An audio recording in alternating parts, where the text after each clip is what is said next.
Birinci parmak 4. tel 12. perde. Serçe parmak 2. tel 15. perde. Ve melodi başlıyor.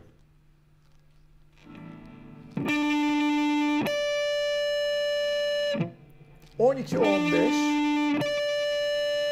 ...ve daha sonra 3. telde 14, 12...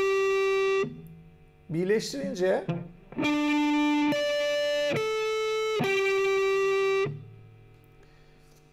...15'e... ...serçe 4. parmakla basın. Şunu yapmayın. Şu değil. Bu değil. Serçe parmağınızı kullanın. Güçlendirin. Güçlensin.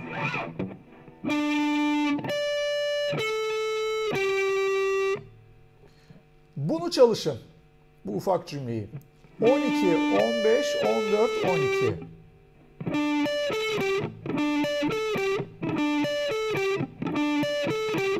Arkasından en alt telde serçe parmağımla 15'e ve 3. telde 14'e basacağım. 15, 14, hemen arkasından da en alt telde 14, yine burası 14. 3. tel 14. Yani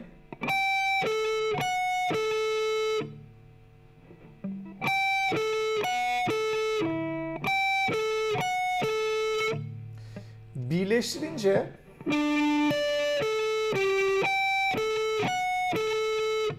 oldu. Bunu döngü halinde sürekli çalın. Çalışın.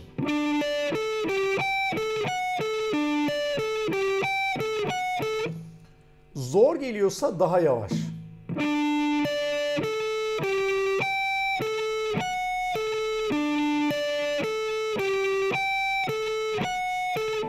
Penayı üst alt çalmaya, yani alternate picking çalmaya dikkat edin. Bu çok önemli.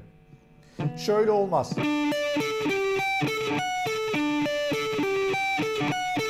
Üst çalmayın. Alternate picking çalın. Hızlanmanıza faydası olacak.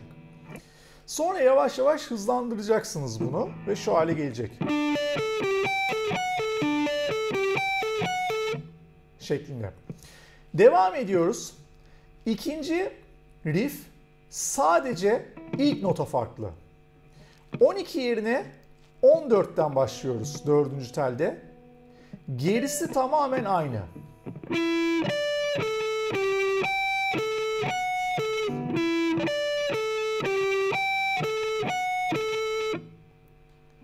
...12'den başlamıştık. Bunu 2 kere çalmıştık. Sonra 14'ten başladık. Hepsi aynı. Yine 2 kere çalıyorum. Devam edelim. Parça parça bunları çalışın. Sonra 3. riffimiz ise 3. tel 12. perdeden başlıyor. Ve devamı yine aynı. 12'den itibaren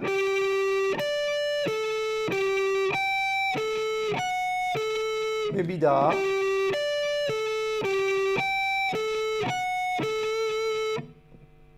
Her riff 2 kere çalınıyor, unutmayın. 4. tel 12. perdeden başladık. 2 kere çaldık. 4. tel 14'ten başladık. 2 kere çaldık. 3. tel 12. perdeden başladık. Yine 2 kere çaldık. Ve 4. riffte ise Birinci parmak tekrar üste çıkıyor. Yani birinci riffin aynısını çalıyoruz. Yine 12'den başlayarak. Ve yine 2 kere. Şimdi hepsini birleştirelim ve yavaş çalalım.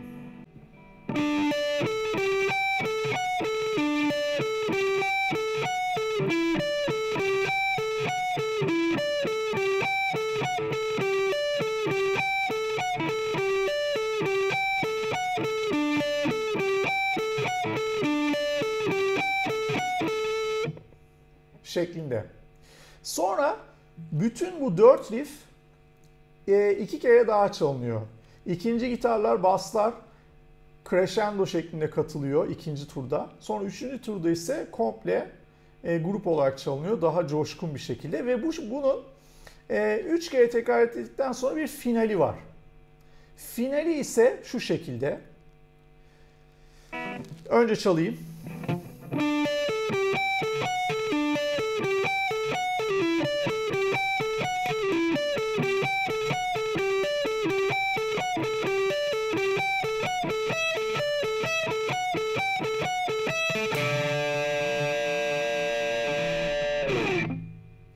Ne yaptık?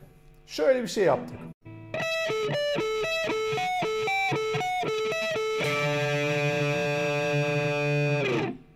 Şeklinde çalmışız. Peki nedir? Şurada 3. parmağım 3. tel 14'te sabit. 3. tel 14. perde sabit. En alt telde 12'den başlıyorum ve 12, 14. Sonra ikinci tele bakın serçe parmağımla 15'e basıp 15, 14. Tekrar 12, 14. 14, 15, 14, 12, 15. İzleyin. Sadece izleyin. Şurası hep sabit.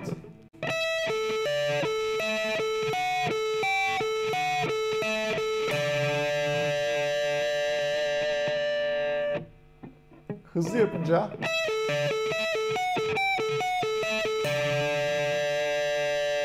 olacak. Bunları yavaş çalışın, en sonunda komple birleştirin. Birleştirdiğiniz zaman çok daha keyifli olacak. Umarım videoyu beğenmişsinizdir ve aşağıdan da beğen tuşuna basmayı unutmazsınız. Beni ilk defa izleyen arkadaşlar kanalıma abone olmayı unutmasınlar. Hepinizi çok çok seviyorum. Herkes kendine iyi baksın. Bay bay.